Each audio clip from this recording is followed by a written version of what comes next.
सूरजभान बाबू, सूरजभान रहुआ नहीं जाना था नहीं। ये खबर देख के रहुआ हमारा मरल शरीर में चांद डाल देनी। हाँ पर वो एगो लड़का के साथ है बाड़ी।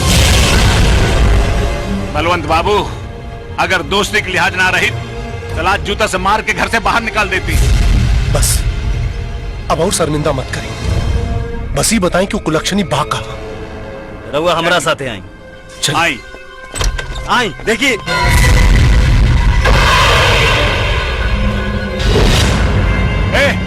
कहाँ गए लोग? लागत है खिड़की से कूद के वो लोग भाग गए। भाग के कहां चाहिए?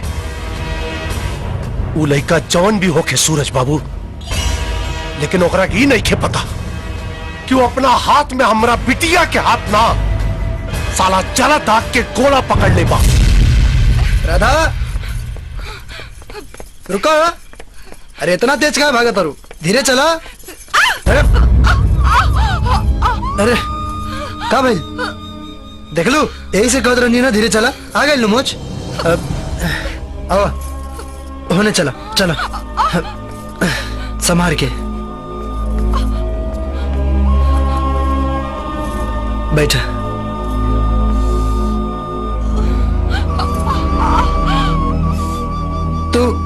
तू इतना घबराल क्या बाड़ू? वो घर में हम अपन बाबूजी के सामने नहीं करे के चाहत रहनी। काहे? काहे से कि वो लड़का से हमके बियाह नहीं करे के बा।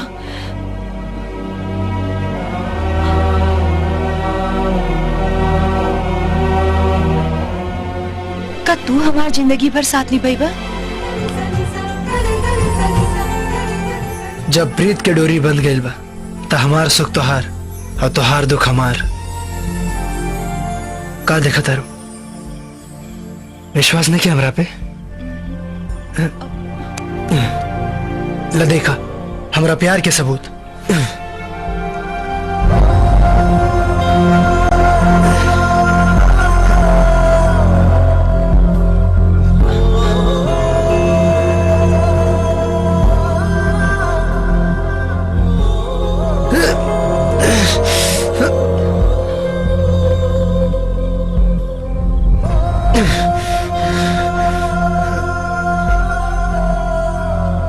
हमरा प्यार के सबूत जौन हमरा जीते जीना हमरा मरला के बाद मिटी।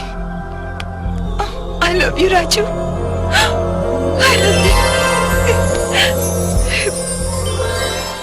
और राधा दीदी। अरे राजू, दीदी खुश रहो दीदी। अरे बेटा आ गई ला। बाबूजी जी प्रणाम। जीजा जी। राजू ये क्या है? ये राधा या बलवंत सिंह जी के बेटी।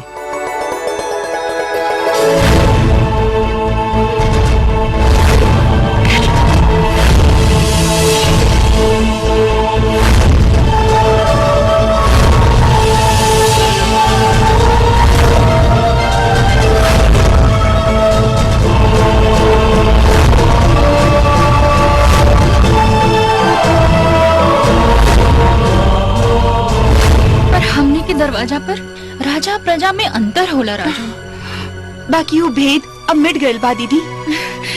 अब राजू ही हमार जीवन बा। राधा, हाँ। ये फैसला करे का अधिकार लड़की का ना माई बाप के होला। बाकी फैसला तो हमने की कर चुकल बानी जीजा जी। कदम आगे बढ़ गइला के बाद पीछे ना हटी। पर हमार बाबूजी के कल रिश्ता हमरा के पसंद नहीं खे और हमार बनावल रिश्ता हमार बाबूजी कभी ना मनी है। लेकिन बलवंत सिंह जी के पता चली तो परले आ जाई बेटी। सही कहा था।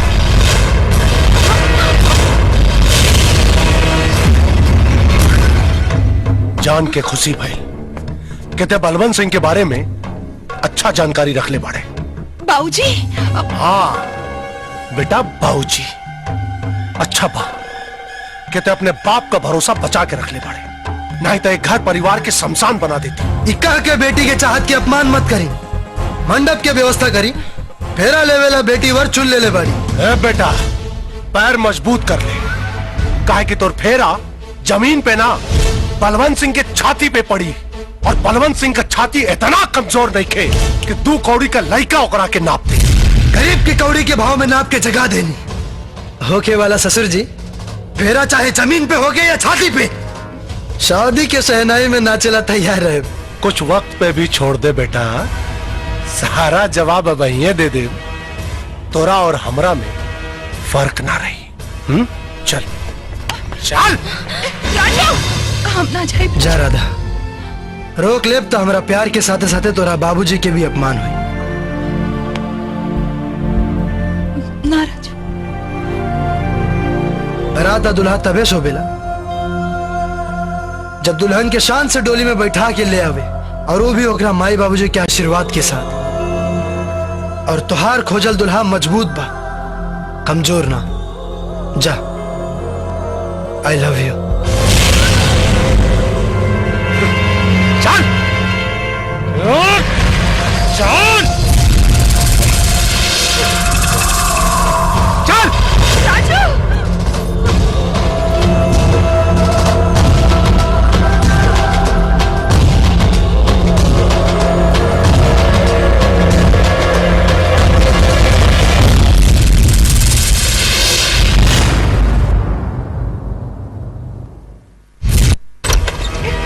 बाबूजी।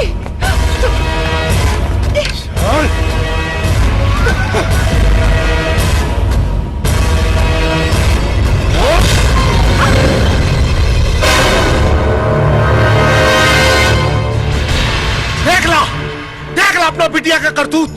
वो 2 कौड़ी के लड़का के हाथों हमार पगड़ी उछाला दिया। हरिद्वार भेजले रहलू है ना घूमने खातिर, और आवतिया प्रेम लीला रचा के। राधा, ये हम का सुनतानी? हमार जिंदगी के फैसला जौन बाबूजी की सोच के खिलाफ बा, और हमार जिंदगी के सच। समझावा समझावा एकरा के। अरे ओकरा के तो बाद में मारब, पहले तोरा के रेतब। बेशक रेती, पर अब जी अब भी ता उनका साथ है, और मरब भी ता उनका साथ है।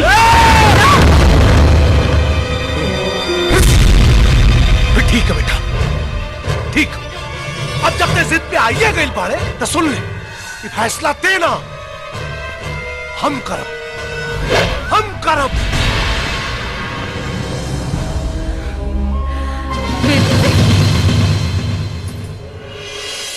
आई बाबू आई, वो बलवंत सिंह के आदमी आये है और घर में सब तोड़ फोड़ करके चल गई सन, और कहला सन अपने मालिक से कह दिए कि हमरा घर के तरफ आंख उठा के ना देखे।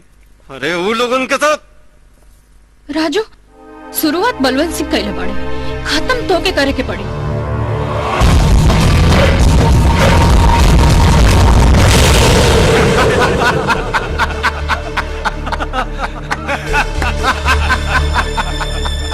बलवंत बाबू,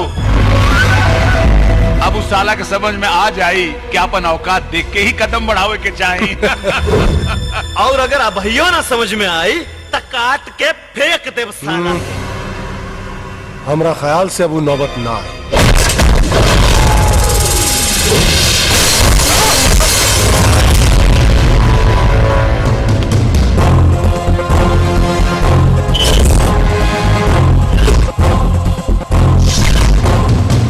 बलवंत सिंह, चिल्लो मत, आराम से। यहाँ चिल्लाए का हक सिर्फ बलवंत सिंह के हक। सही कहा था, अपना दरवाजा पर तो कुत्ता भी शेर होला।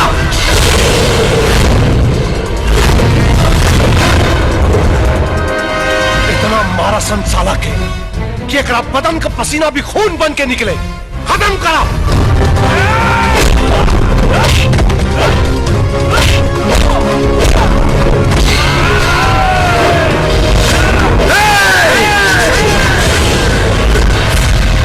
याद रख, अगर हमारा शरीर में एक बूंद खून भी बाकी रह गई तो वो तोरा बेटी के मांग के सिंदूर बन के रही। मांग और सिंदूर का फैसला तोरा मौत के बाद हुई साले। देखत का बा मारा साले की।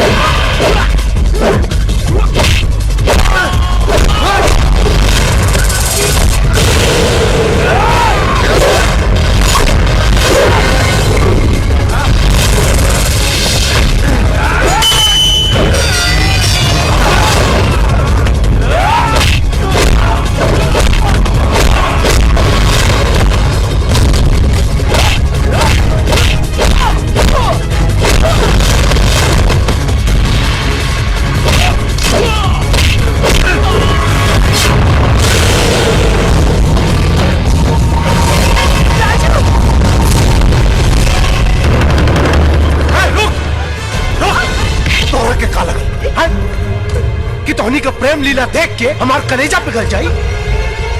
इस साला 2 कौड़ी के लौंडा के अपना घर के दामाद बना ले हम ना। अब जब यहाँ आइए गई ना तो जिंदा ना जाए यहाँ से। ए, खत्म कर साला। अरे सारे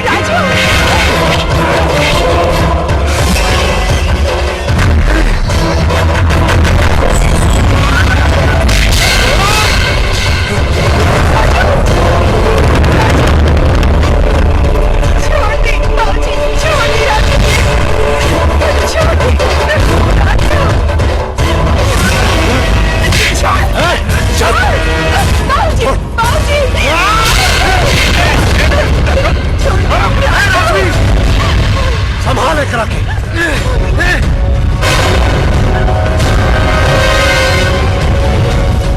कार है हमरा मंगेतर से ब्याह कर देते हैं।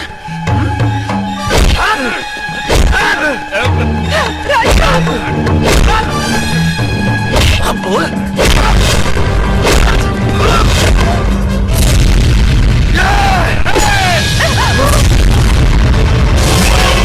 खबरदार, अब फिर ना न देकर गर्दन उड़ा दे। अरे देखा क्या बड़ा मारा, अरे मारा।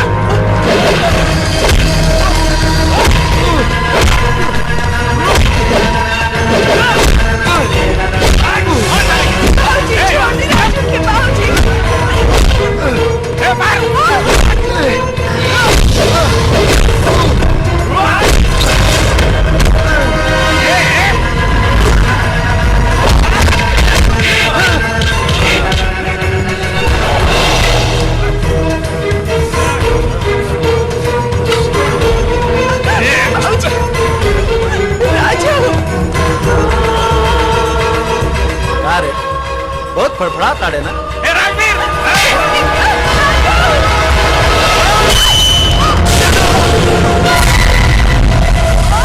राधा राधा राधा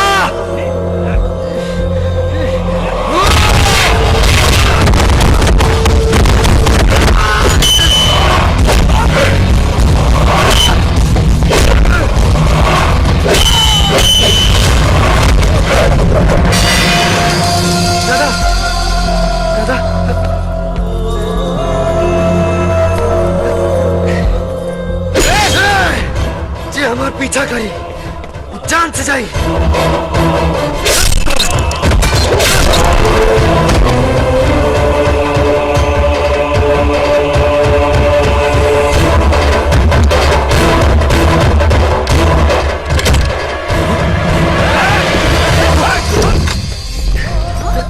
रुको। हाँ लिटाओ, संभाल के।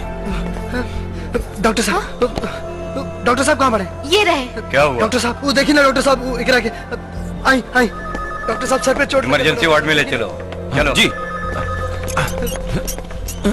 आप यहीं रुकिए।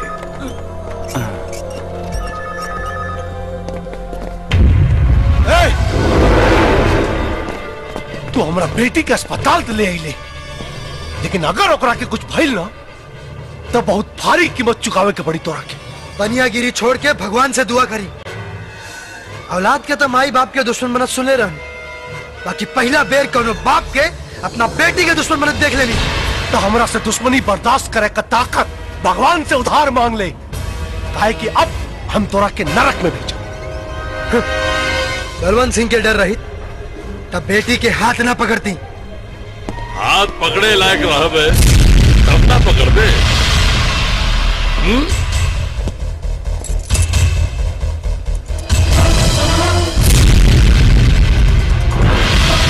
You are under arrest.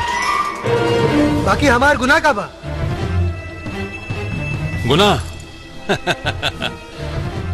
गुनाह तो अदालत में जाके पता चली।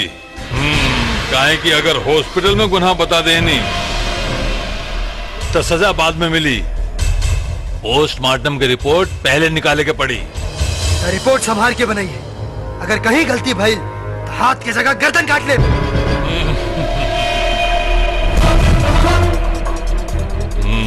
हाथ ला, ऊपर कर हाथ। अब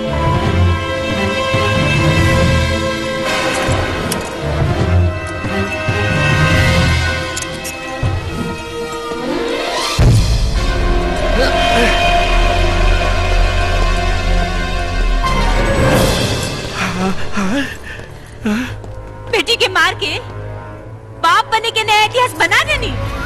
इतिहास पढ़े और पढ़ावे के गलती मत करिया, नहीं तो बेटी जितना तो रही पर मतारी के ना देख पाई। तो जुटा ली ताकत कहे से कि औलाद खातिर एक बार फिर कौनो औरत अपन सुहाग से लड़ी। पर जीत ओकरा पति के ही हुई, कहे कि हमार मान सम्मान से बढ़ के परिवार कब्बो न रहे। और हाँ, अपनी आंसू बचा के रखिया, बेटी के मोहब्बत में गिरावे के काम आई। कहे कि ये बात बेटी का फैसला भगवान ना ओकर बाप करी है।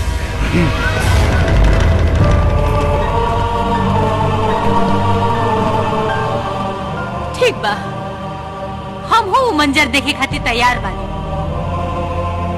कि जब इंसान भगवान बनेला तो ओकर चेहरा कैसन दिखाई देला। योर ऑनर, इस राजू गाइड पर लड़की को अगवा और बलात्कार करने का आरोप है। ये सब झूठ है जज साहब। Order order. Objection milord. Objection overruled. You may continue. Yes your honour, police की जांच पड़ताल, गवाहों और धारा 161 के बयान अदालत को पेश की जा चुकी है और लड़की के घर वालों को यह उम्मीद है कि अदालत से उन्हें इंसाफ मिलेगा। That's all your honour.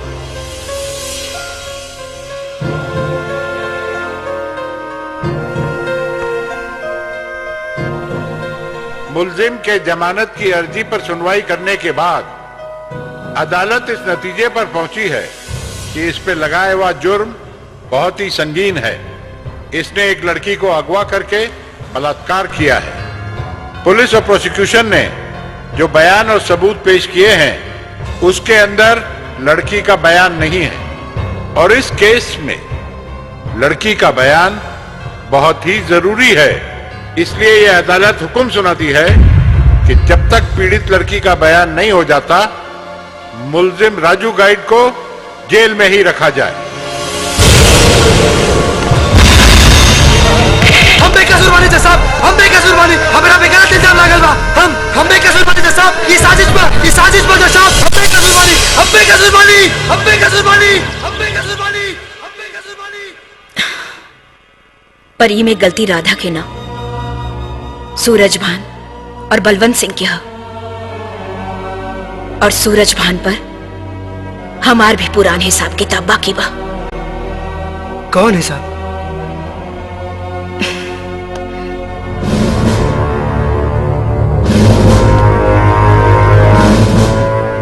हमार पति के।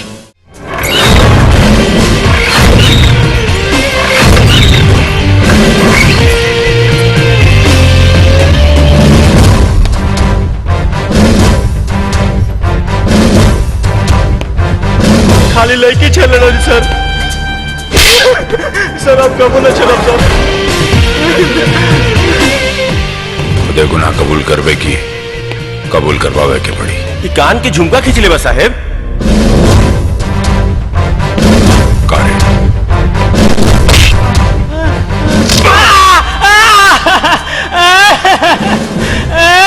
दर्द का एहसास होता ना, महसूस कर सारे।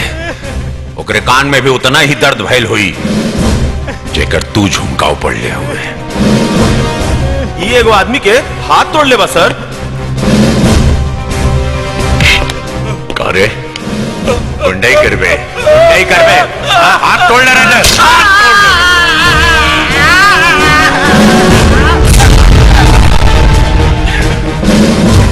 कान के बदले में कान, हाथ के बदले में हाथ, और सर जान के बदले जान।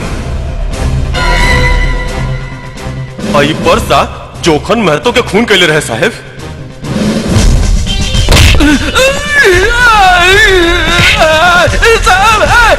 हमार बस चली तो इन लोगों के यह मार देती।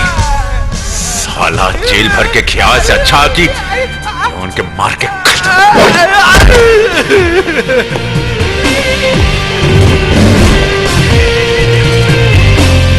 जाके अपनी हालत अपने बाप लोगन के दिखा दिया।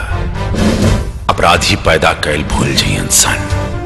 काहे कि अभी थाना में विजय सिंह का पोस्टिंग हो गई बाटे।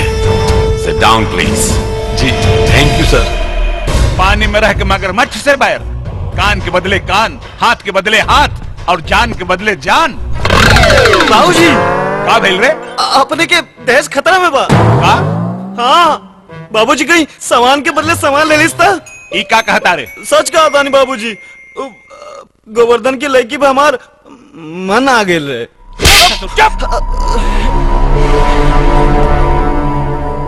तब तो अगर लीगल कार्रवाई भइल तो सरवा हमारा कभो दादा न बनेगी। बैठा। साहब हम सड़क पकड़ के आवत रही तो सूरज भान सिंह के लेकर राजवीर तो पीछे से आके हमार मुंह दबा के हमके झाड़ी में ले गई। कहाँ जाता है? छोड़ छोड़ हमरा के।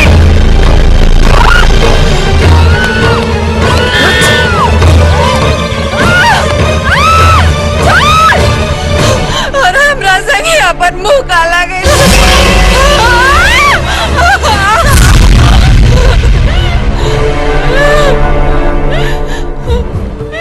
और कलश पैसा दे के पैसा ले और अपन मुंह बंद रखिए।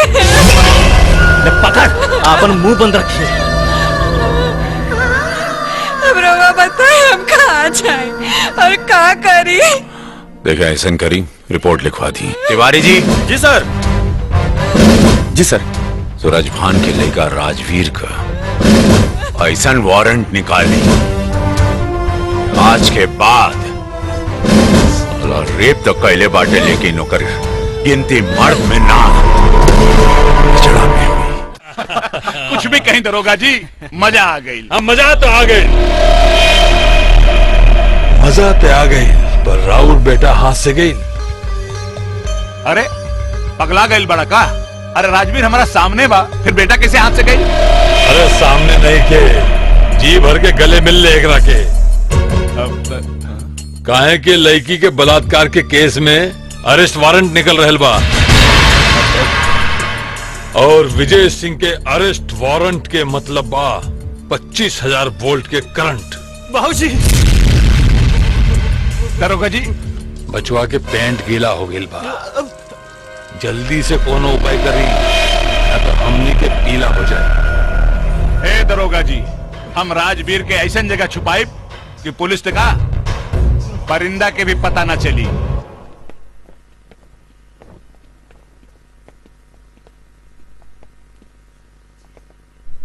राजवीर बाबू, यहाँ आपके खाए पीने की सारी व्यवस्था बा, और हाँ कौनो बात के चिंता मत करिया। देखा 2-4 दिन बाद राउर जमानत होके आ जाई, तो फिर रहुआ जहाँ चाहिए वहाँ घूमी। अच्छा ठीक बा, जा तू लोग, हमरा के आराम करे था, कहा के बहुत थकान हो रहा बा। और हाँ जी दरवाजा बंद कर दिया। विजय सिंह हमार घंटा उखाड़। बेटा के बारे में बाप से बेहतर के जाने ला। साहब माफ कर दो साहब माफ कर, गलती हो गई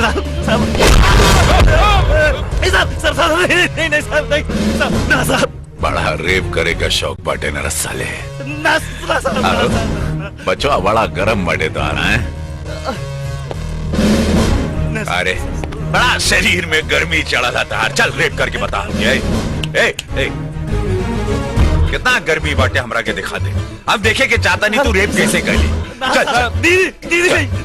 दीदी हमरा के माफ कर दे, गलती हो गई दीदी। माफ कर दे, एक बार और रेप करके बता। करना कुत्ता, करना हिजड़ा, कहाँ गई तो जोश तेरा माई के पेट में। अब रेप करके बता ना हिजड़ा, करके बता रेप।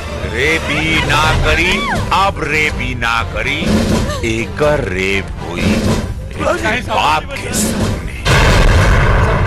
सरकार ताकि बाप की कमीना के पता चली कि औलाद लायक पैदा करे कि चाहिए नालायक ना। तिवारी जी सर। घरे गए कितना दिन हो गए? सर 1 साल। वाह, बस तिवारी जी ले जाएं एकरा के अंदर और एकरा बदन से चीख से ज्यादा खून निकले के चाहिए। जब मांस से मांस रगड़ाई ना तिवारी जी, तब पता चली दर्द के एहसास, दर्द का होला, बलात्कार का होला। ले जाइए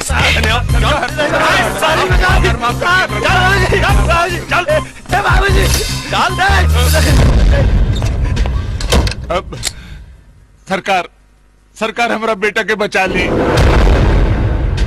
ली सरकार, न तो हवलदार हमारा बेटा की जिंदगी खराब कर दी। बचा ली सरकार। हर कुत्ता लड़का जब बच्ची का जिंदगी खराब करत रहे तब कहाँ रह ले तू सारे, कब कहाँ रह ले?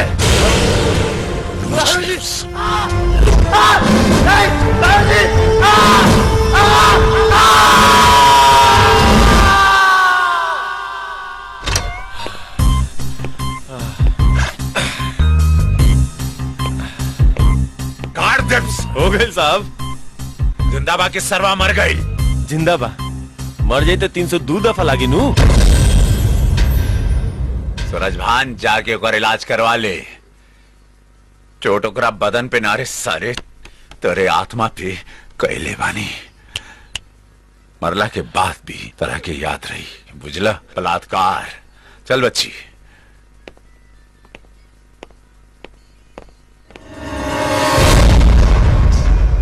इंस्पेक्टर, इंस्पेक्टर, अगर हम तोहार मुलाकात परमात्मा से ना करा देली तो हम आदमी के ना कुत्ता का औलाद होगा, कुत्ता के।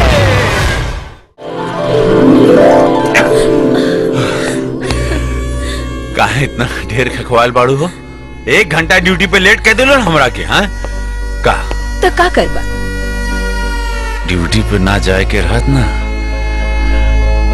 सांझ के आई तब बताइब की का कर। ठीक बा, हम इंतजार करब।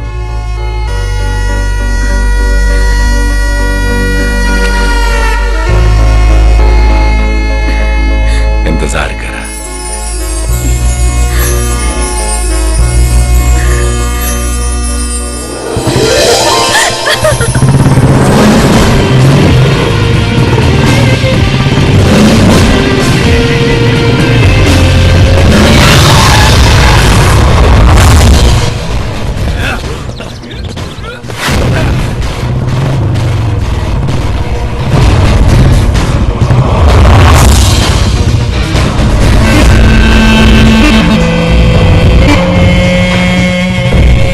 नमस्कार इंस्पेक्टर साहब।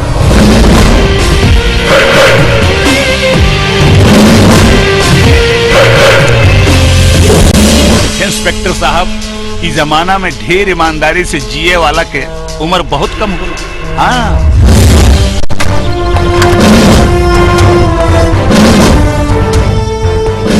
लोग कहते हैं जमाना बदलता है,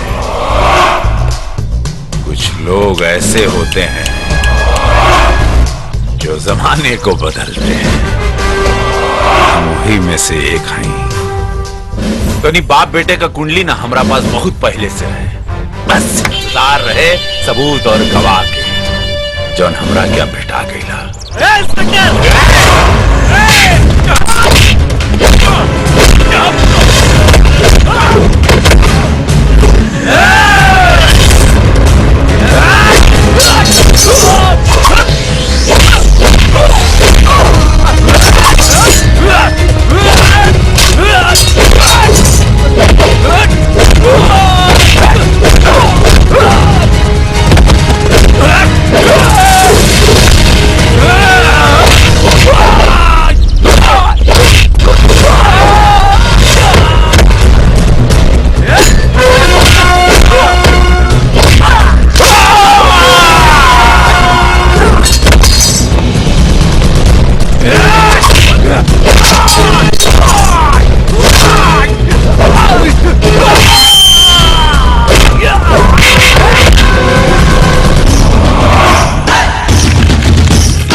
रेत के बदले जान से जाइबे। सरफरोशी की तमन्ना अब हमारे दिल में है, देखना है जोर कितना बाजुए का दिल में है। वर्दी वाला है, बिके वाला ना रे, ये बदल जाए, जान चल जाए, बाकी मार ना रे, मार सारे तो जान से ही जाइबे।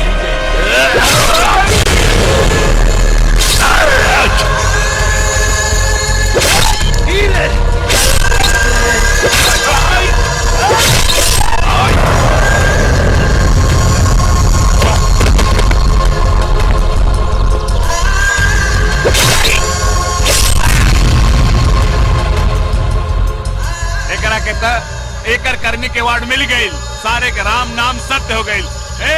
चला चला काम हो गई, चला लोग चला।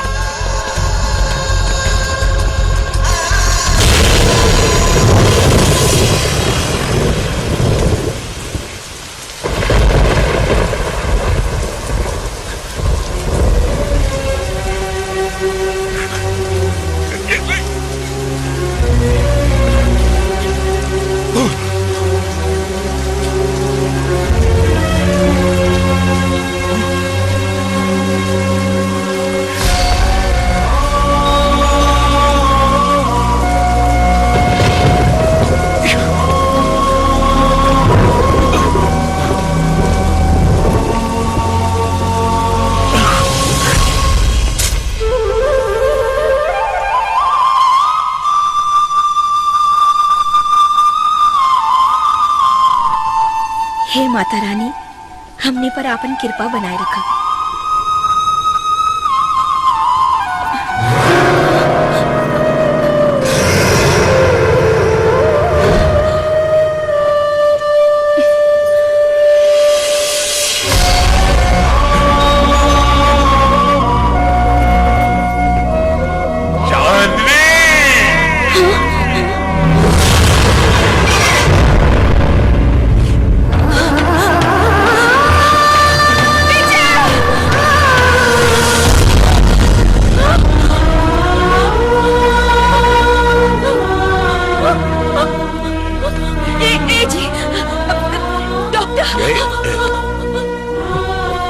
वादा कर ले ना, सांझ के आई आगे जी देख,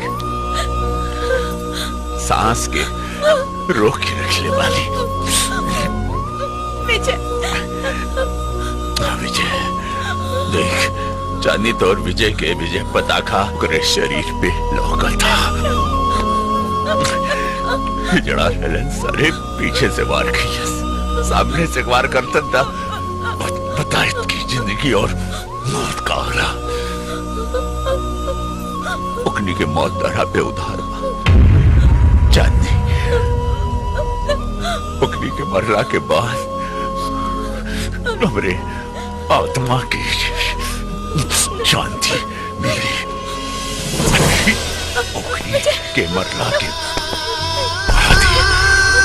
हमरा हमारी आत्मा के शांति मिली। सत्य में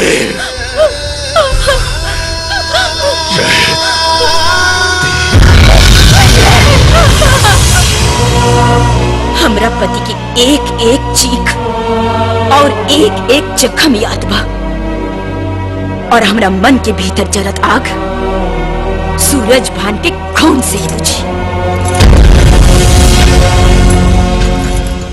तब रात से हमने दोनों के मकसद एक के बा।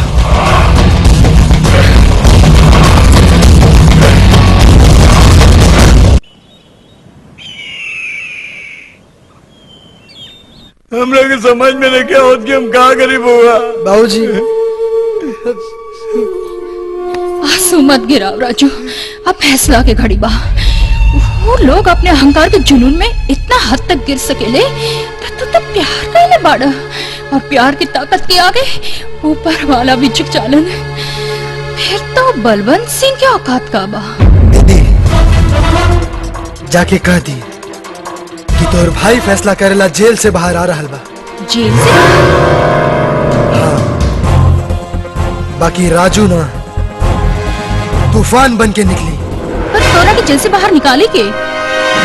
हम बस दुश्मन से जाके कह दी कि तैयारी कर ले, काहे कि मरे से पहले चीखे के मौका भी ना मिले।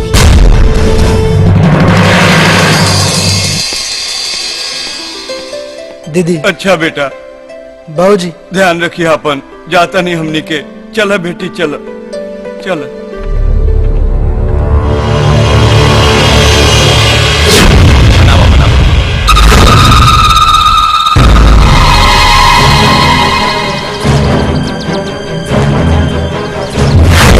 थोड़ा और दा पहले।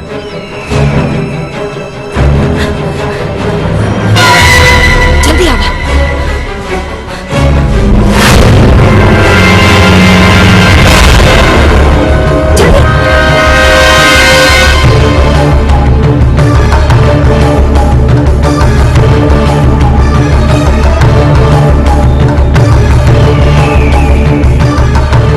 आपके बहुत बहुत धन्यवाद। जिंदगी रही तो दोबारा मिल जी।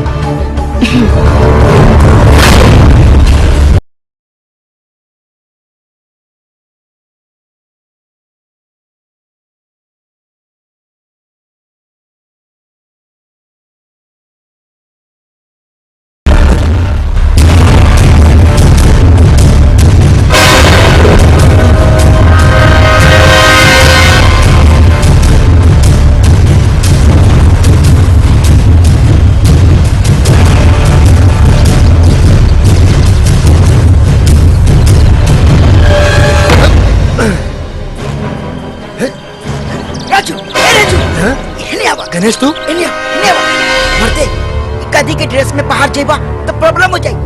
आई आई ला आई ला जूता।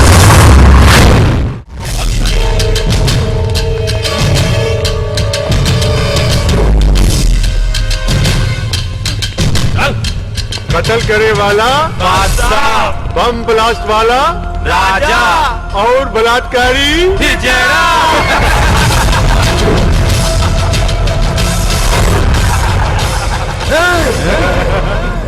जबान ढेर चली तो लगाम लगा के खींच ले। कोर्ट के फैसला तब बाद में आई। हमार फैसला अखबार के हेडलाइंस पहले चमका दी। जबले में जबानी अगर केहू के जबान से आवाज निकलल तो ऐसा ठोकाई करे कि निकलना की 10 साल बाद भी जेल के दीवारों पर कहानी गई।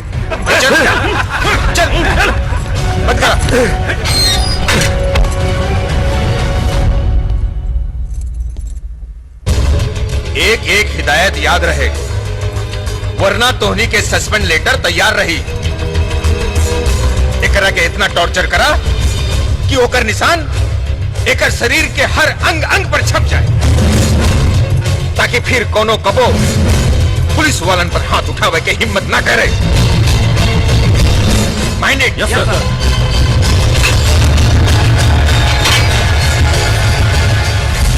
बलवंत बाबू, वो गाइड सरवा जेल तो चल गई, बाकी आगे का?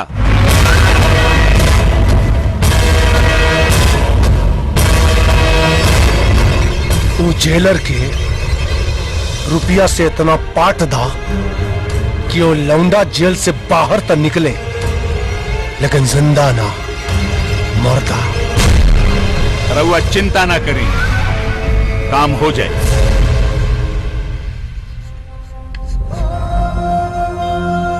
ये दिल तुझे इतनी शिद्दत से चाहता क्यों है? हर सांस में तेरा ही नाम आता क्यों है? राधा, राधा, राधा, राधा, राधा, राधा। ये जेल खाना हो, लैला के याद करे वाला प्रेम महल ना। इतना मारा सारे के कि प्रेम के भूत ऐसे न उतरे कि फिर केहू प्रेमी प्रेम करे के जरूरत ना करे। ले जाए करेंगे, ले जा।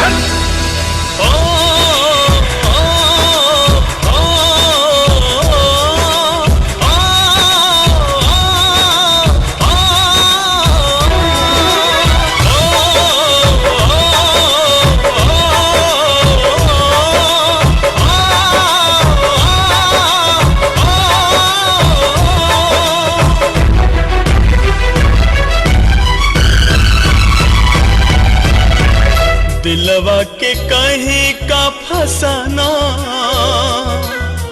हमहु रहनी केहू के दीवाना दिलवा के कहीं का फसाना हमहु रहनी केहू के दीवाना समझलना बैरी जमाना समझलना बैरी जमाना जिनकी बातें अधुराइल हो कहवाई प्यार ले आइल हो कहवाई प्यार ले आइल हो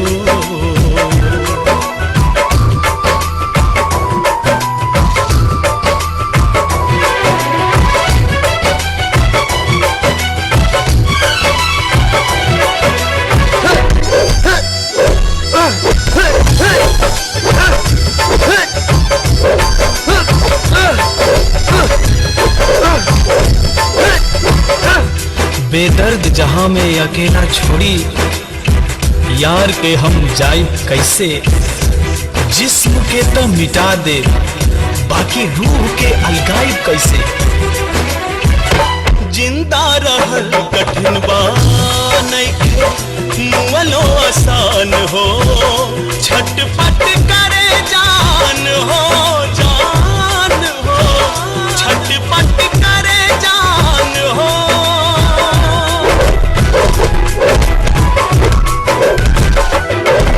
इश्क देखौलस हमके रंग हजार हो जीत के गईनी हार हो जीत के गईनी हार हो का सजा मोहब्बत में बा का सजा मोहब्बत में बा अब जाके हमरा बुझाइल हो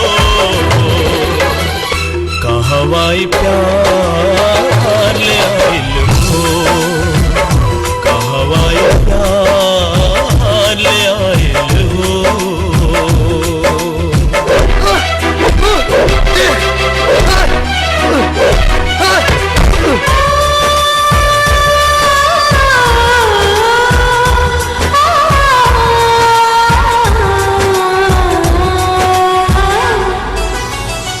महबूब के तस्वीर बना के लहू से सिंगारल करी ले बस चारों पहर अपना जान के रो रो के निहारल करी ले अखियां में पानी पानी जियरा में आग होना चैन देवे कौनो राग हो ना चैन देवे कौनो राग हो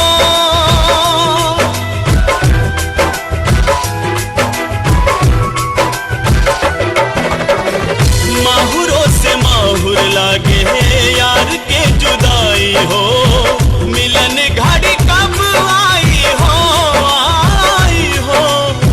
मिलन घड़ी कब आई हो कहे रूसल हमसे नसीबा कहे रूसल हमसे नसीबा पाप धनक मन में समाइल हो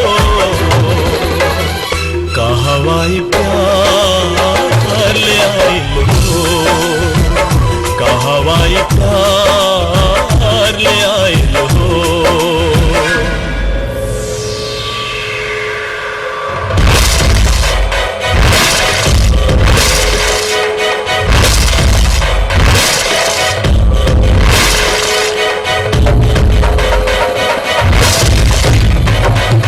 सर पीट पीट के लहू से धो देव पत्थर के दीवार हो अब न सहाला दिल भर के इंतजार हो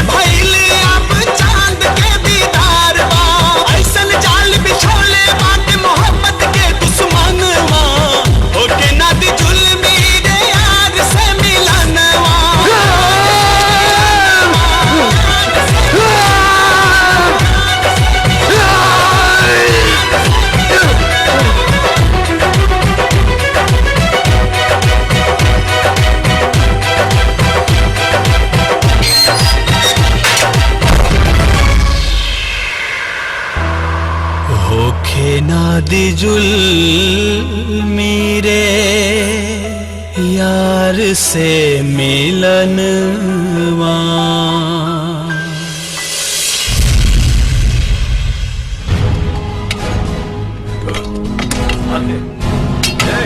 काम करो लोग, काम करो।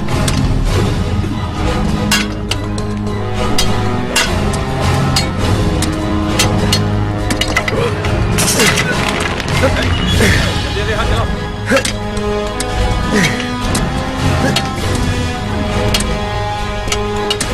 चलो जल्दी।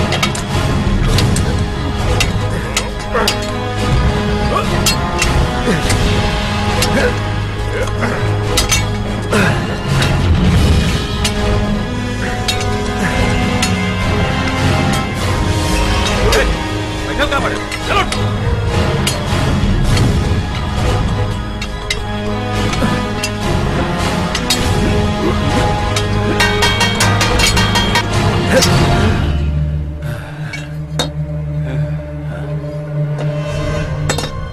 चला चलो सब लोग। चलो भाई, लाइन से लाइन से आवा। आगे बढ़ो, आगे बढ़ो। चला चला आगे बढ़ते रहो।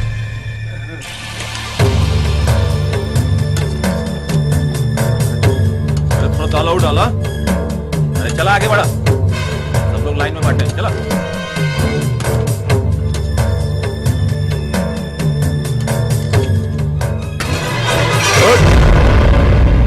ये थाली पर लोहा सिंह का नाम लिखल बा, समझ में आयल मुन्ना?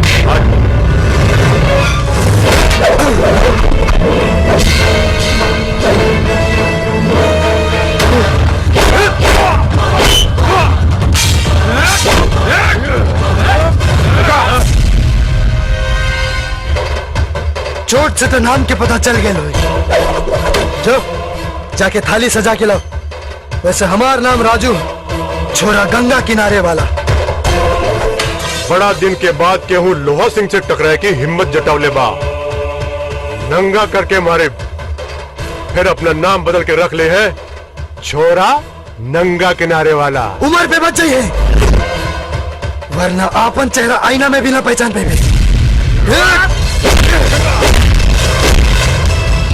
आज फिर पीटी सरवा। लोहा सिंह से टकराइल बा।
रुक कह गई लो मारा।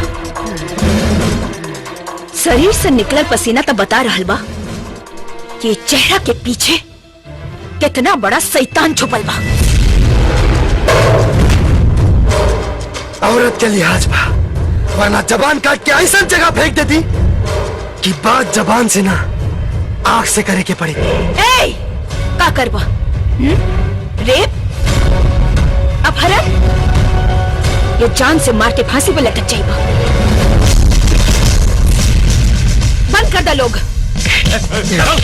ले जाए के।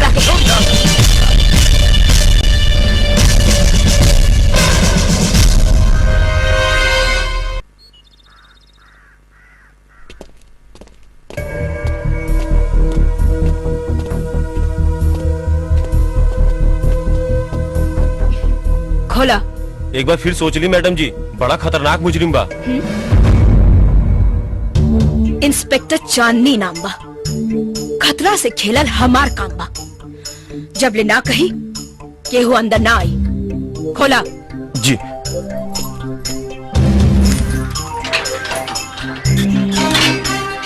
आई।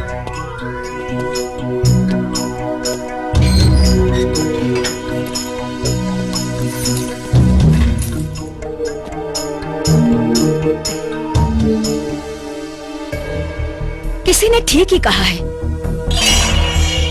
मेरे मन को भाया, मैं कुत्ता काट के खाया।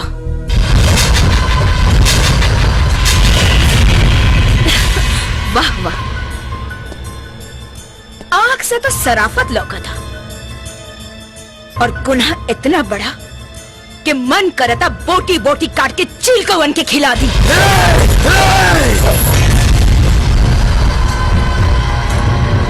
चल जा यहाँ से, ना तो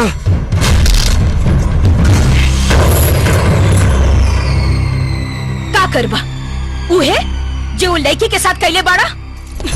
औरत के जिस्म में जादू लागेला, छुवे के नोचे के लत आदमी के बाहर के आबो हवा से निकाल के ये अंधेर कोठरी में डाल देला। और वह अंधेर कोठरी एक अच्छा खासा आदमी के जानवर बना देला।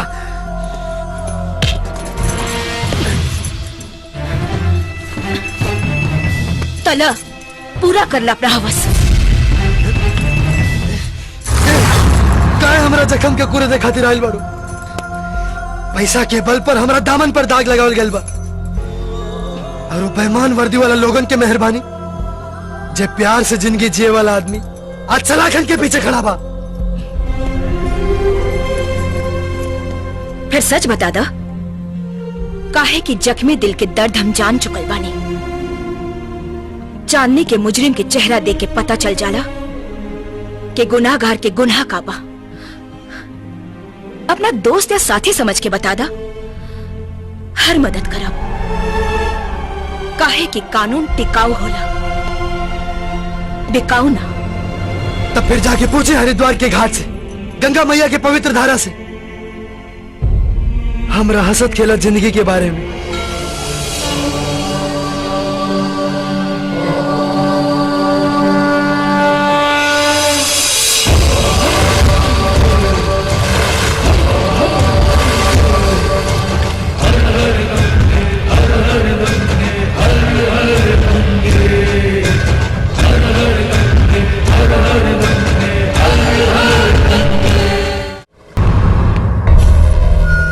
बलवंत सिंह जी, एको बैड न्यूज बा। का? वो रजुआ साला जेल से भाग गई। भाग गई? हाँ।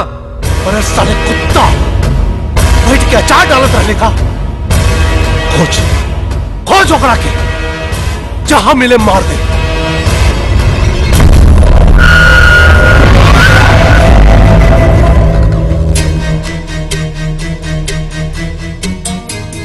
हाँ दरोगा, वो रजुआ जेल से फरार हो गई। अगर फरार हो गई बा तो जान से जाई। बाबूजी रहुआ चिंता मत करी, हाँ? चाय पी ली, कोनो दूसर वकील के पास चल जाई, कुछ न कुछ रास्ता जरूर निकली। बंद कर दे। दीदी। राजू बेटा। राजू तू आ गई ना? हाँ दीदी, हम तो उसे कहले रहनी ना कि हम जेल से बाहर जरूर आए। अच्छा, राधा कैसे बाड़ी? राजू, जौना लड़की की वजह से तो आज जिंदगी नरक बन गई, तो फिर वही के बारे में पूछा था।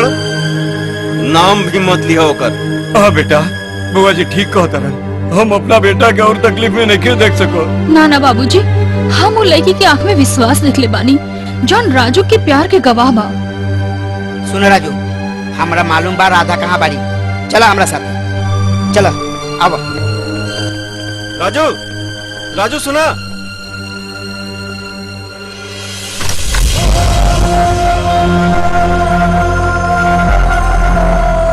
राधा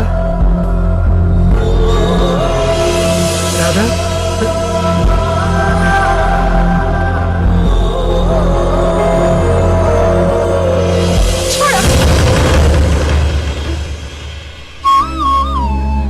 रवा के आई हम तो राजू जेकरा साथे तू जिए मरे की कसम खाने रहलू। हम तो तोरा की पहचानत भी नहीं खे। बकवास बंद कर रहा। वो सफर, वो नदी के किनारा, प्यार के इजहार सब भुला गए लू। देख हम तुम्हारा नाम अपना सीना पे लिखने वाले। ना हम कुछ नहीं की जानत। रवा को ने गलत फहमी भइल बा। गलत फहमी ना, यह सच्चाई है। तू ही हमारा राधा। देखा अगर तोरा के क्यों से डर बा तो तू हमके बताओ। हम डरे ना, मारे आइल बानी। हम कौन तो राधा वादा ना। जाई निकल जाई यहाँ से। जाई यहाँ से। बलवंत बाबू परेशान होकर से काम ना चली। तो राधा का आवाज है। राधा कहाँ भाई बेटी? राधा अरे काहे चिल्लात रहलू? कहाँ भाई? बाबूजी कौन आयल रहल? वो हमके अपन राधा कहत रहे। अरे बेटा कौन पागल रहलू? तू आराम कर, बिल्कुल चिंता मत कर, आराम कर, आराम से संभाल। हाँ, लेट जा। बलवंत बाबू अगर जल्दी होकर पागलपन के इलाज ना भइल ना तो बहुत भारी पड़ी हमनी की। दरोगा बोली हमरा के वो लड़का जिंदा ना मुर्दा चाहिए। हाँ मिल जाई। लखन जी भैया जी। आपन आदमी लगा दे, साला जहां भी मिले पहले गोली मार, ओकरा बाद हमरा के खबर कर। गोली मार।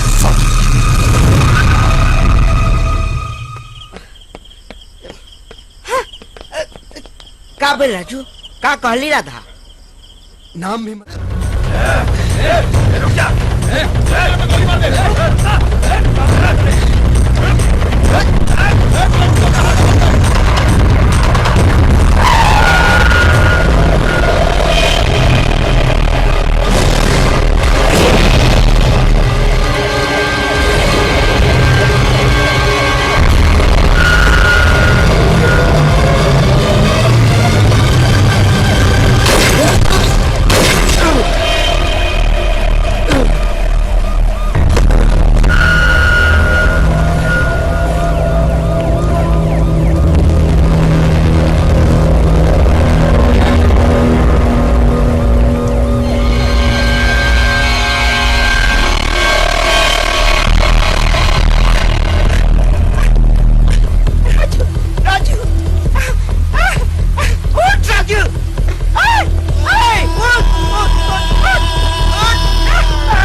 मर्दे तू इतना रोबा तो हमारा हौसला तो और टूट जाए।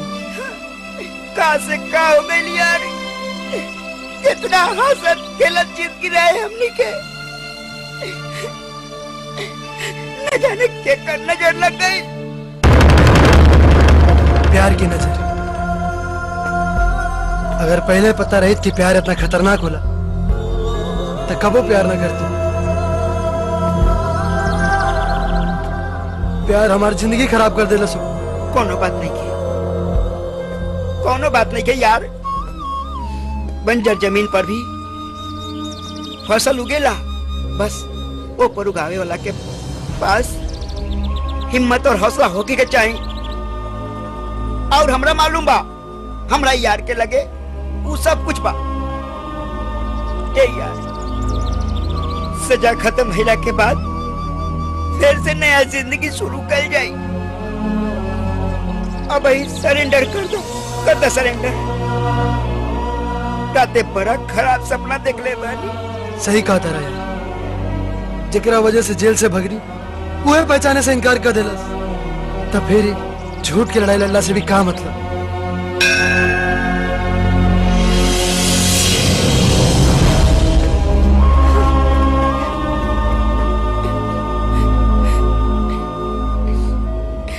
हे मैया, हमारी यार के रक्षा करो।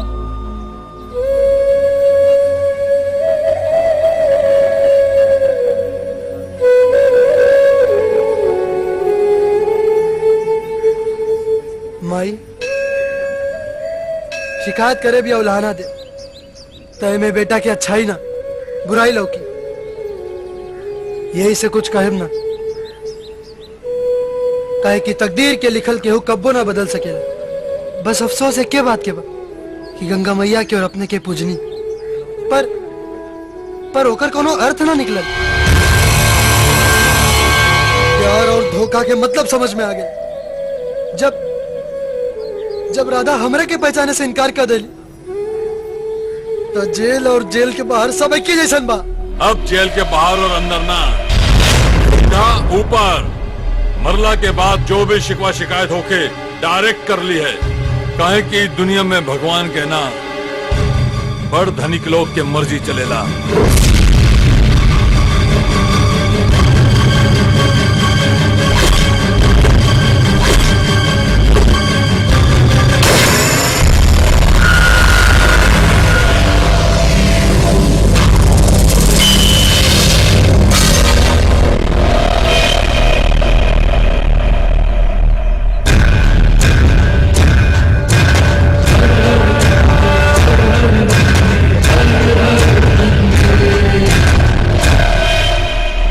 मंदिर में केहू के मार के भगवान बने की कोशिश मत कर, नहीं तो मरला के बाद चीता खातिर लकड़ी भी ना मिली। ए बुढ़िया, ये है तू? पहचान बता दे तो ऊपर के पसीना नीचे से निकले लगे। बलवंत सिंह के मेहराग आई लड़का के होखे वाली सास।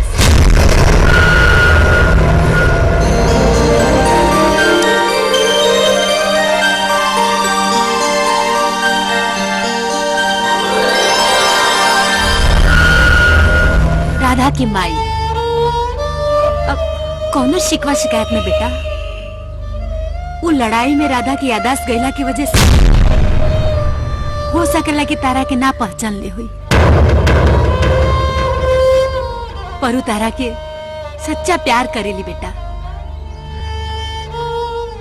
और एगो लड़की के ओकर माई से ज्यादा केहू न जान सकेला।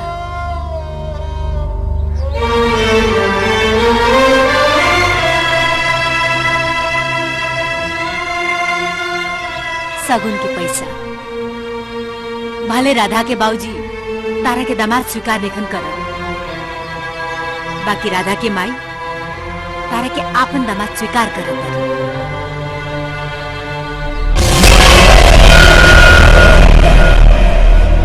मंदिर से बनल रिश्ता घर के दहलीज के ऐसा मजबूत करी कि सुने वाला कही कि राधा के बाबूजी के ना उनका माई के खोजल दामाद जौन ससुर के पगड़ी के शान बढ़ा देलस।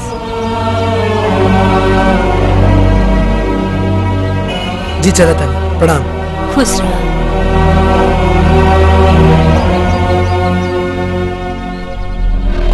वाह बलवंत बाबू वाह, अपने के मारे के ऑफर देनी और अपने के ही धर्म पत्नी बचा ले लस। वाह बलवंत बाबू, देखे वाला हमरा के दरोगा ना दोगला कही, दोगला।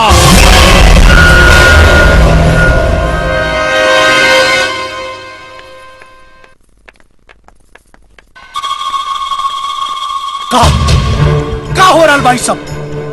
कहीं आपने घर में चिल्लाई शोभा ना देवेला। घर के फैसला औरत ना मर्द करेगा। ये फैसला एगो औरत के ना एगो माई के ह, जे अपन बेटी के भाग में दुर्भाग्य लिखे नहीं के दे सका। बेटी के भाग्य और दुर्भाग्य का फैसला माई ना बाप करेला। तो ठीक बा, रोवा बाप के फर्ज निभाई और हम महतारी के धर्म निभाई। तो निभावा, लेकिन कहीं ऐसा न हो कि तोहार चिता पे हमारा के बेटी का मंडप सजावे के पड़े।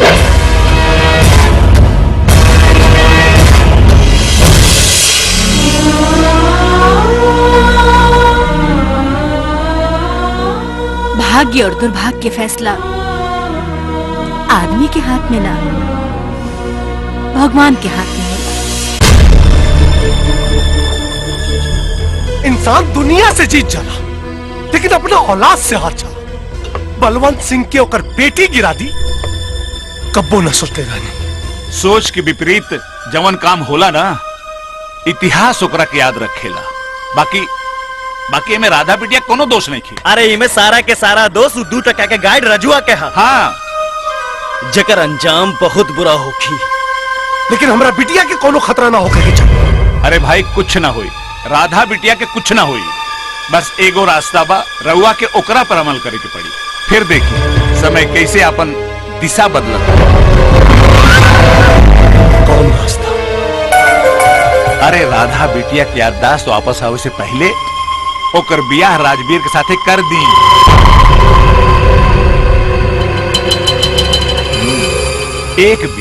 एक बेर अगर मांग में सिंदूर पड़ गई ना, फिर देखी कैसे सिंदूर प्रेमी के अलग कर देला।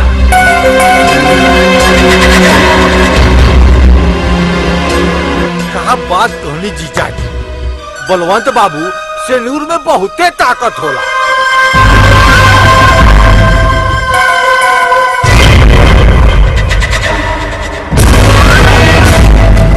तो ठीक बा, दिन और तारीख तय करी।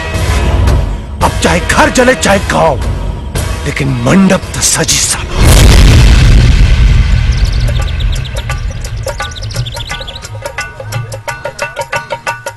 ओम अपौत्रा पौत्रवा सर्वा कांग गणपति वाय अत्मर सुंदरी बाग सर्वा ध्यान करा सुजी। चिंता मत करिए बलवंत बाबू, तुम्हारे नाते कौन चिंता करोगा।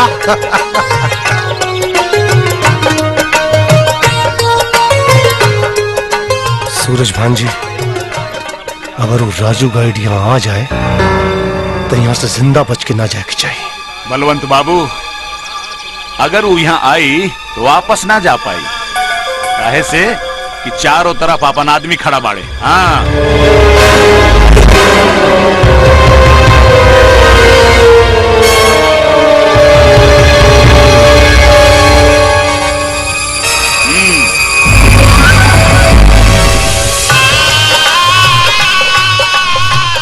जजमान, मुहूर्त के समय हो रहा बा, कन्या के बुलाई। ए मंटुआ, हाँ? जो राधा के बुला के ले आओ। ये जल लीजिए, हाथ जोड़िए।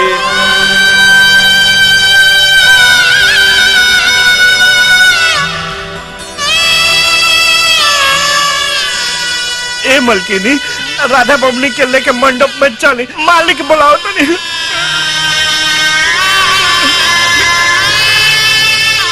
चलो बेटा।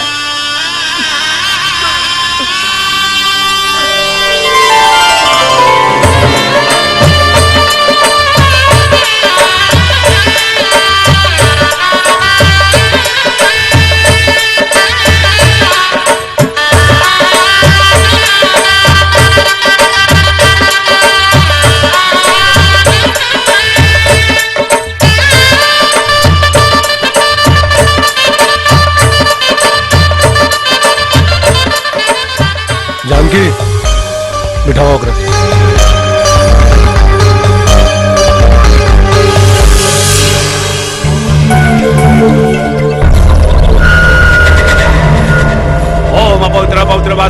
रथांगत विवाह यस्मिन् पुंडरीकाक्ष सर्वाभ्यांतरः शुचिः। ओम शांताकारं भुजगशयनं पद्मनाभं सुरेशं विश्वाधारं गगनसदृशं शुभांगं लक्ष्मीकान्तं योग विद्यानिकं वन्दे विष्णुं भवभयहरं सर्वलोकैकनाथं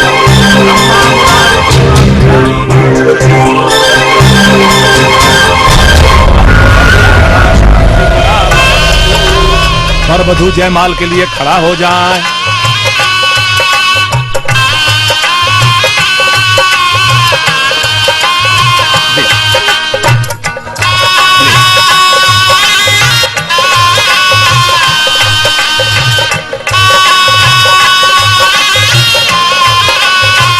वर कन्या एक दूसरे के माला पहना।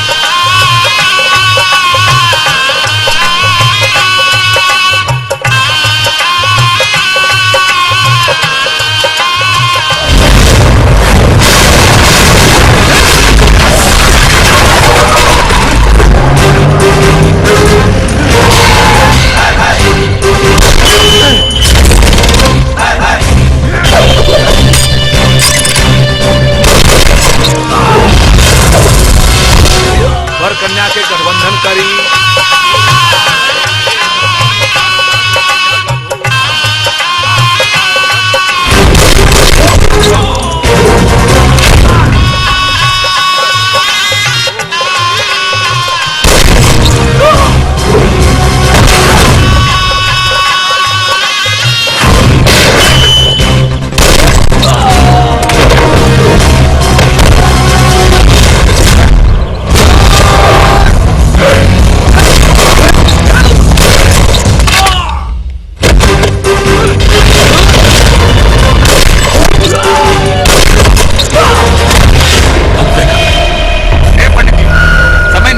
जल्दी जल्दी मंत्र पढ़ा, पढ़ा मंत्र।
जल्दी मंत्र पढ़ो।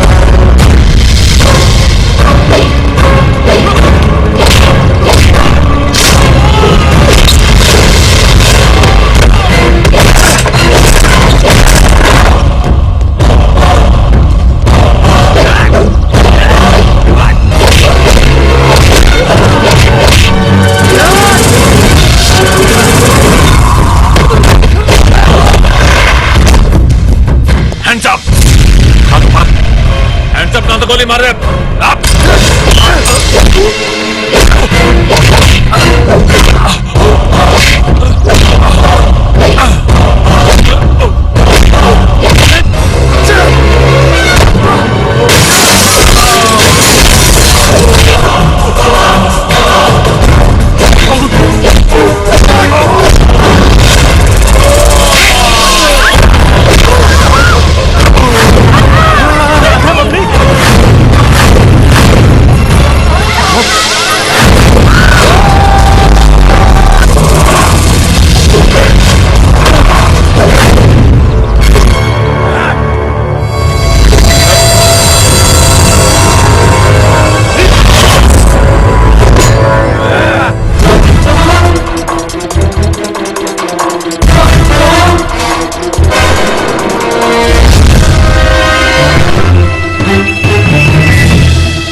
मरेला ना।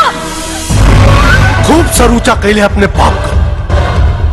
इन्हें दोस्त तोड़ नहीं खे, तोरा मतारी के कोख कबा जवन तोरा जैसन बच्चा बेटी पैदा भइल।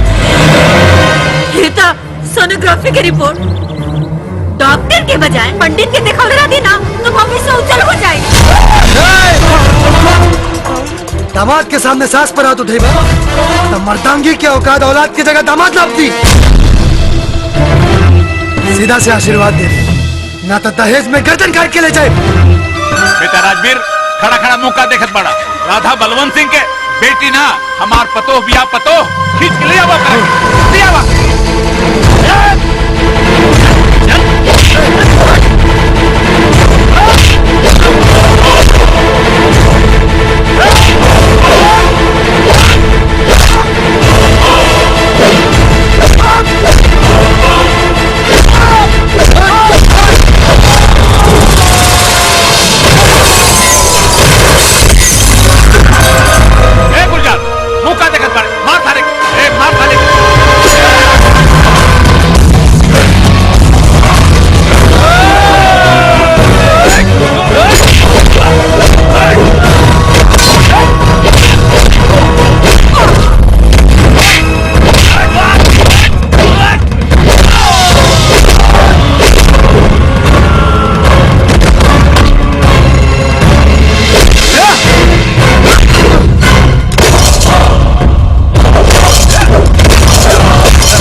ससुर पिता समान हो और पिता पर हाथ उठावल मर्यादा के खिलाफ हो।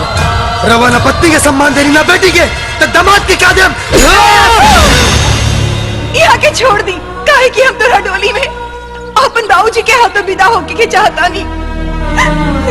और बाबूजी प्यार कइल ना जाला, हो जाला और अब हो गई तो हम का करी। और उसके बाद भी अगर सारा फसाद के जड़ हम हई तो ठीक हो, हम ही अपन जान दे देता। ना बबली ना बाबूजी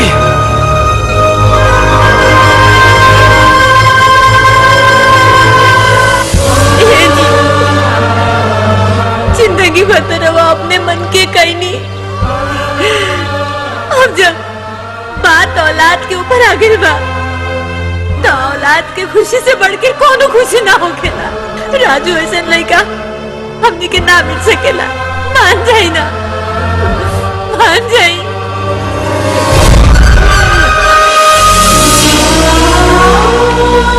ना जानकी, ए बेटा, बाप भी एक इंसान होला, गलती बापों से हो सकेले, माफ कर दे हमरा के। बलवंत सिंह,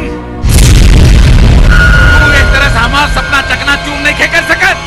तोहार बेटी अब हमारे घर के ही बहू बनी। बहू तक का तोहार सारी धन संपत्ति, सारी दौलत हमार होई, हमार, बुझला? ए सूरज भान, बस अभी सपना देखल बंद कर। आज के बाद अगर हमारा बिटिया की तरफ आंख उठा के भी देख लेना तो सारे चीर दे। बाबूजी हम तोरा के ना छोड़ा।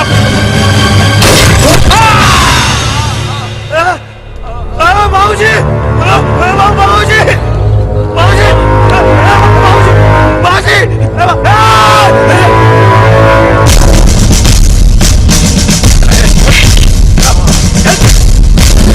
पिछला हिसाब बाकी रहे, अब पूरा हो गया। तू बोल, आपन गुनाह कबूल करके सरेंडर होखबे कि बाप के पास ऊपर जाइए? बेहतर होई कि तू सरकारी गवाह बनके अपने आप के कानून के हवाले कर। ठीक बा मैडम जी, रहुआ जौन कब हम करब। चला ए, ले जा सबके।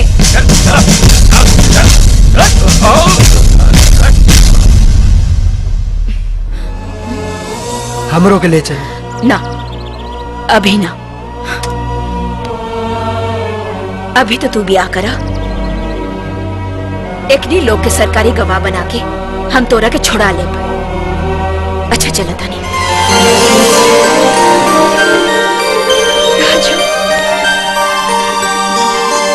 ठीक बा। धन्यवाद। धन्यवाद।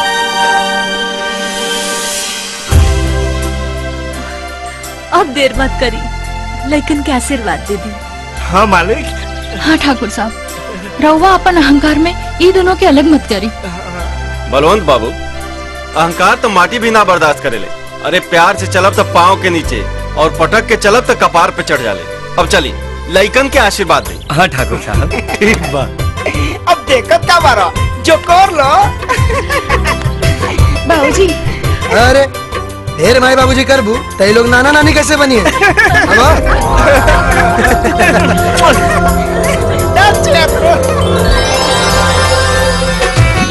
जान लगा तार जन्नत के हुस्न परी, तो के देख ले बिना मन कैसे भरी, तो के देख ले बिना मन कैसे भरी। अब तो ये है बात तमन्ना, अब तो ये है बात तमन्ना, संग जी ही मरे, तो के देखा ले बिना मन कैसे भरी, तो के देखा ले बिना मन कैसे भरी।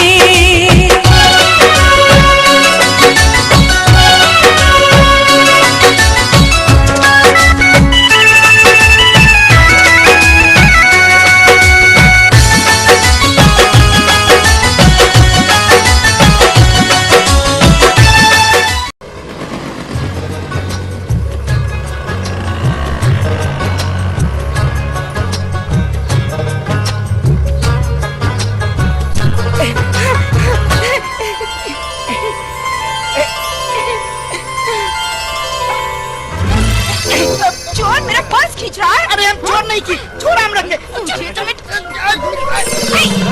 अगे मैया के मैया। Over there you can see a huge statue of Lord Shiva. Yeah, over there. People come around the world to take a holy dip in Ganga. And see over there, so many people are there taking holy dip. And we Indian people believe that after taking a holy dip in Ganga, all the sins are wiped off. I hope you all enjoyed it. Thank you. Take this for your service. Thank you very much, sir. Nice to meet you all. Nice to meet you. Namaste. नमस्ते Namaste. Thank you.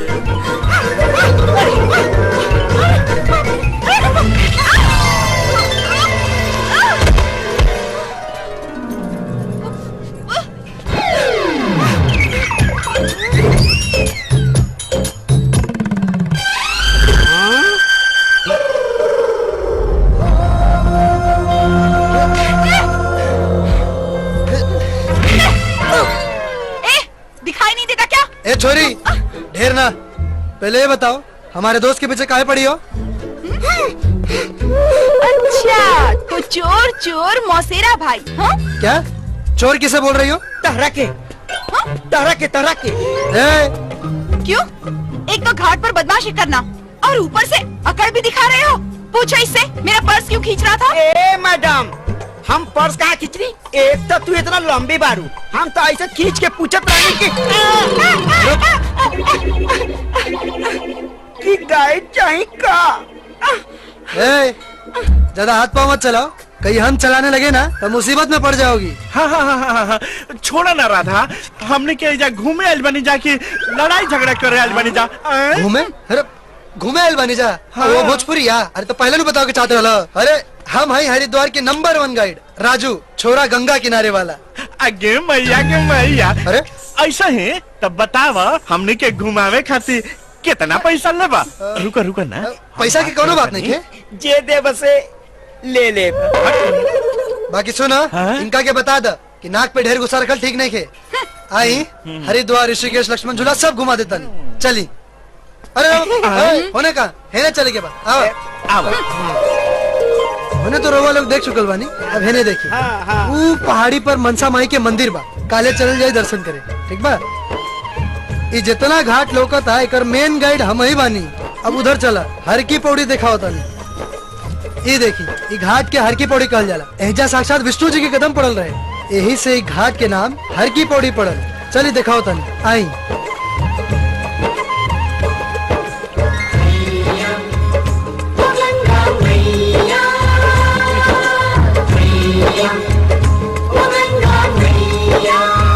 एजा स्नान कैला से मोक्ष के प्राप्ति होला। सब पाप धुल जाए।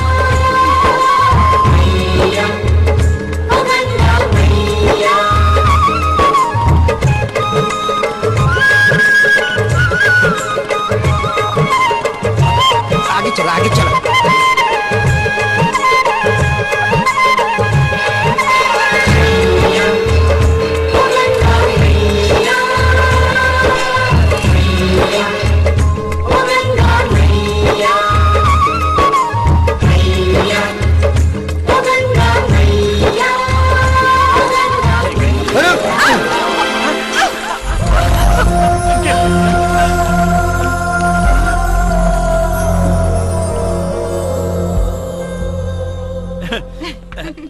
नाश्ता खाना बहुत एकदम अच्छा, बढ़िया मजा बा। आ गई।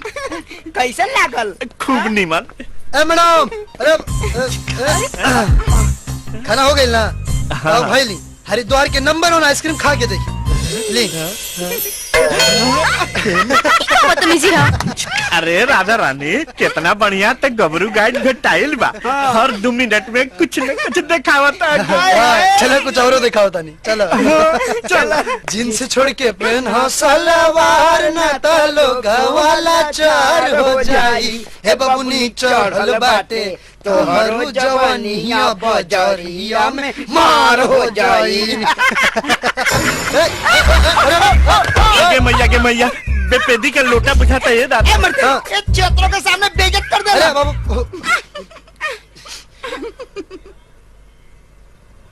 मैडम हाउ देखो मंदिर। मंदिर होटल है, तोहरा कहला से हमें के मंदिर मान लेब का? गौर से देखो, सब समझ में आ जाए। गौर से ए होने ना होने हट हुआ। तू रूम ले ला, हम बाद में मिला था नहीं। सुना? अरे तुम कहाँ जा रहे हो? बैठो यहाँ पे। हे भगवान, ऐसे पति को पहले क्यों नहीं उठा लिया जो लड़कियों को छोड़कर लड़कों के पीछे भाग रहा है आजकल? मेरी बात सुना करो, आजकल घर पे ही रहा तू करो। लड़कियों के पीछे जो भागे मैंने वाली, हाँ, चलो अंदर चलो। तुम चुप करके बैठो यहाँ पे। हे भगवान। समझ में आई ना आई? अब हाउ देखा होटल।